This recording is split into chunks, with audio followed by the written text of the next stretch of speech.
شروع اللہ کے نام سے جو بڑا مہربان نہایت رحم والا ہے۔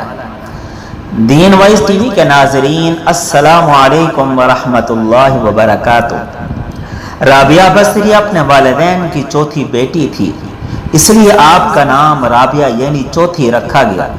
وہ ایک انتہائی غریب لیکن معزز گھرانے میں پیدا ہوئی۔ رابعہ بصری کے والدین کی غربت کا اندازہ اس بات سے بھی لگایا جا سکتا ہے کہ جس شب رابعہ بصری پیدا ہوئی، آپ کے والدین کے پاس دیا جلانے کے لیے تیل تھا اور نہ آپ کو لپیٹنے کے لیے کوئی کپڑا۔ آپ کی والدہ نے آپ کے والد سے درخواست کی کہ پڑوسیوں سے تھوڑا تیل ہی لے آئیں تاکہ دیا جلایا جا سکے۔ آپ کے والد نے پوری زندگی اپنے خالق حقیقی کے علاوہ کسی اور کے آگے ہاتھ نہ پھیلایا تھا، چنانچہ وہ پڑوسی کے دروازے تک تو گئے لیکن خالی ہاتھ واپس لوٹ آئے۔ رات کو رابعہ بصری کے والد کو خواب میں حضور پاک صلی اللہ تعالی علیہ وسلم کی زیارت ہوئی اور آپ صلی اللہ تعالی علیہ وسلم نے رابعہ کے والد کو بشارت دی کہ تمہاری نومولود بیٹی خدا کی برگزیدہ بندی بنے گی اور مسلمانوں کو صحیح راہ پر لے کر آئے گی۔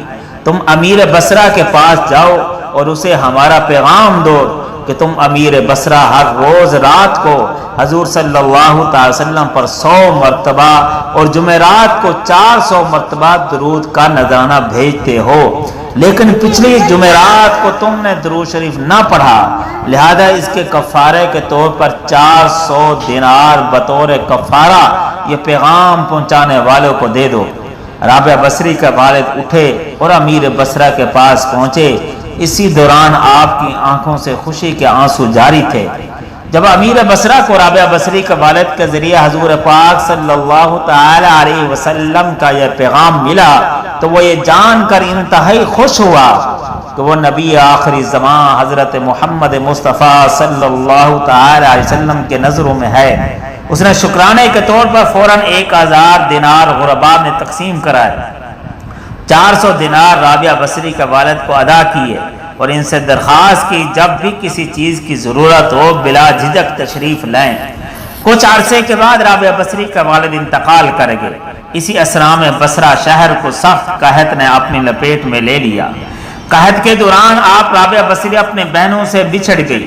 رابعہ بصری ایک قافلے میں جا رہی تھیں کہ قافلے کے ڈاکوں نے لوٹ لیا اور ڈاکوں کے سرغنہ نے رابعہ بصری کو اپنی تحویل میں لے لیا اور آپ کو لوٹ کے مال کی طرح بازار میں لونڈی بنا کر بیچ دیا۔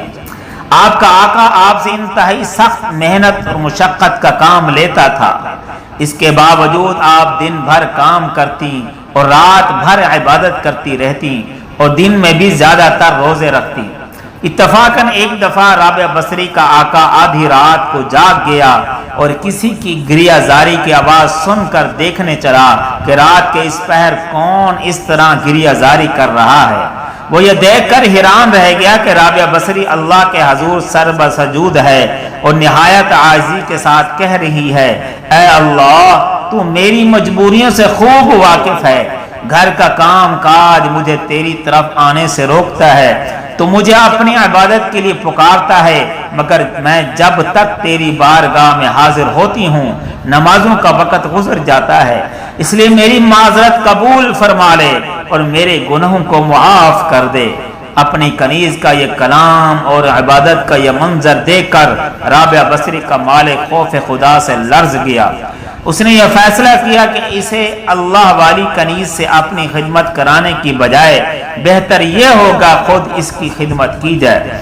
صبح ہوتے ہی وہ آپ کی خدمت میں حاضر ہوا اور آپ کو اپنے فیصلے سے آپ آگاہ کیا۔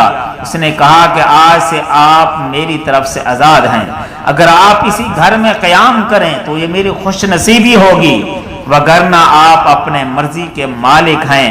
تاہم اگر آپ یہاں سے کوچ کر جانے کا فیصلہ کرتی ہیں تو میرے بس ایک درخواست ہے کہ میری طرف سے کی جانے والی تمام زیادتیوں کو اس ذات کی صدقے معاف کر دیں جس کے آپ راتوں کو جاگ جاگ کر عبادت کرتی ہیں۔ سبحان اللہ، کیا مقام ہے اللہ والوں کا، کتنی عبادت کرتے ہیں کہ اللہ کی نظر میں مقبول ہو جاتی ہے۔